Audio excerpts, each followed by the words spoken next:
ಅದನ್ನ ಪಬ್ಲಿಕ್ ಆಗಿ ಹೇಳ್ಬೇಕಾ? ಬಹಳ ಜನ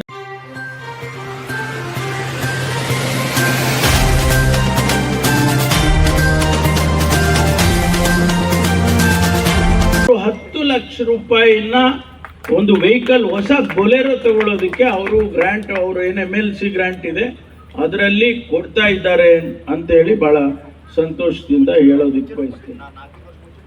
4-5 ವರ್ಷ ಕೊಟ್ಟಿದ್ರು, ವರ್ಷಕ್ಕೊಂದೊಂದು ಕೊಡ್ತಾ ಬನ್ನಿ ಹಂಗೆ. ಆದ್ರಿಂದ ತಮಗೆಲ್ಲರಿಗೂ ಕೂಡ ಇವತ್ತು ಬಹಳ ಸಂತೋಷದಿಂದ ನಾವು ಕೋನ್ ರೆಡ್ಡಿ ಅವರು ಬಹಳ ದಿವಸದಿಂದ ನನ್ನ ಮೇಲೆ ಬಿದ್ದಿದ್ದಾರೆ.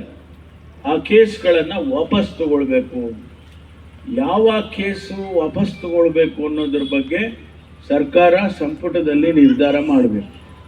ನನ್ನ ಕೆಲಸ ಏನಪ್ಪ ಅಂತ ಹೇಳಿದರೆ, ಅದರಲ್ಲಿ ಸಾಧಕ ಬಾಧಕಗಳು ಅಂದರೆ ನ್ಯಾಯವಾಗಿ ಇರ್ತಕ್ಕಂಥದ್ದು ಅಥವಾ ಅವರು ಆ ಘಟನೆ ಏನಾಗಿದೆ ಅದರ ಹಿನ್ನೆಲೆಯಲ್ಲಿ ನಾನು ಅದನ್ನು ಕ್ಯಾಬಿನೆಟ್ ಸಬ್ ಕಮಿಟಿ ಅಧ್ಯಕ್ಷನಾಗಿ ನಾನೇ ಇರ್ತೇನೆ. ಆ ವಿಷಯವನ್ನು ಕ್ಯಾಬಿನೆಟ್ಟಿಗೆ ತಗೊಂಡು ಹೋಗ್ತೇನೆ. ಅದನ್ನು ನಾನು ಆಗಲೇ ಹೇಳಿದ್ದೇನೆ ಅವರಿಗೆ. ಕ್ಯಾಬಿನೆಟ್ ಅಂತಿಮವಾಗಿ ಏನು ತೀರ್ಮಾನ ತಗೊಳ್ಳುತ್ತೆ. ಯಾಕೆಂದರೆ ಮೊನ್ನೆ ಕೂಡ ಹುಬ್ಬಳ್ಳಿಯಲ್ಲಿ ನಡೆದಂಥ ಒಂದು ಘಟನೆಯಲ್ಲಿ ಸುಮಾರು 200 ಜನರನ್ನು ಅರೆಸ್ಟ್ ಮಾಡಿದರು. ಅವರು 2 ವರ್ಷ ಜೈಲಿನಲ್ಲಿ. ಅವರೆಲ್ಲರೂ ಕೂಡ ಬಹಳ ಜನ ರೆಪ್ರೆಸೆಂಟೇಷನ್ ಮಾಡಿದರು ನಮಗೆ. ಆ ಘಟನೆಯ ಬಗ್ಗೆ ಮತ್ತು ನಡೆದಂಥ ಘಟನಾವಳಿಯ ಬಗ್ಗೆ ನಾನು ಕ್ಯಾಬಿನೆಟ್ನಲ್ಲಿ ಸಬ್ಜೆಕ್ಟನ್ನು ತಗೊಂಡೋಗಿಟ್ಟಾಗ ಕ್ಯಾಬಿನೆಟ್ಟಲ್ಲಿ ಸರ್ಕಾರ ಏನು ತೀರ್ಮಾನ ಮಾಡ್ತು ಇವರಿಗೆಲ್ಲ ಖುಲಾಸೆ ಮಾಡಿ 150 ಜನರನ್ನು ಜೈಲಿನಿಂದ ಹೊರಗಡೆ ತಂದರು. ಅದೇ ರೀತಿ ರೈತರ ಮೇಲೆ ಹಾಕಿರ್ತಕ್ಕಂಥ ಕೇಸ್ಗಳು ಕೂಡ ಒಂದು ವೇಳೆ ಆ ರೀತಿಯೇ ಇದ್ದರೆ ಅದನ್ನು ಕ್ಯಾಬಿನೆಟ್ನಲ್ಲಿ ನಾನು ಮಂಡಿಸ್ತೇನೆ. ಅದನ್ನು ತೀರ್ಮಾನ ಕ್ಯಾಬಿನೆಟ್ಗೆ ಬಿಟ್ಟಿರ್ತಕ್ಕಂಥದ್ದು ಅಂತ ಹೇಳಿ ಯಾಕೆಂದರೆ ಭಾಳ ಜನ ಇಡೀ ರಾಜ್ಯದಲ್ಲಿ ರೈತರ ಮೇಲೆ ಕೇಸ್ಗಳು ಹಾಕಿದ್ದಾರೆ. ಅದನ್ನೆಲ್ಲ ನಾನು ಮುಂದಿನ ದಿನಗಳಲ್ಲಿ ತೀರ್ಮಾನ ಮಾಡ್ತೇವೆ ಅನ್ನುವಂಥ ಮಾತನ್ನು ಕೂಡ ಈ ಸಂದರ್ಭದಲ್ಲಿ ಹೇಳಿ, ಭಾಳ ಸುಂದರವಾಗಿ ಈ ಕಟ್ಟಡವನ್ನು ಕಟ್ಟಿದ್ದಾರೆ.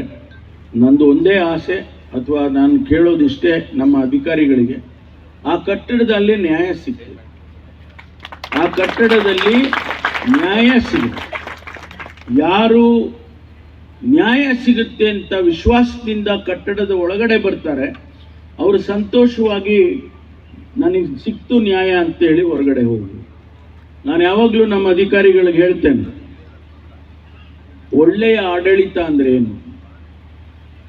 ಒಳ್ಳೆಯ ಆಡಳಿತ ಅಂದರೆ ಒಬ್ಬ ಬಡವ ಪೊಲೀಸ್ ಸ್ಟೇಷನ್ನಿಗೆ ಬಂದು ಒಂದು ಕಂಪ್ಲೇಂಟ್ ಕೊಡ್ತಾನೆ, ಅವನನ್ನು ಕುಳ್ಳಿರಿಸಿ ಸಂತೋಷದಿಂದ ಅವನನ್ನು ಮಾತಾಡಿಸಿ ಅವನ ಕೊಟ್ಟಂಥ ಕಂಪ್ಲೇಂಟ್ ತಗೊಂಡು ಅದಕ್ಕೆ ನ್ಯಾಯ ಒದಗಿಸಿ ಅವನಿಗೆ ನಗನಗ್ತಾ ಅವನು ಹೊರಗಡೆ ಹೋದರೆ ಅದೇ ಒಳ್ಳೆಯ ಆಡಳಿತ.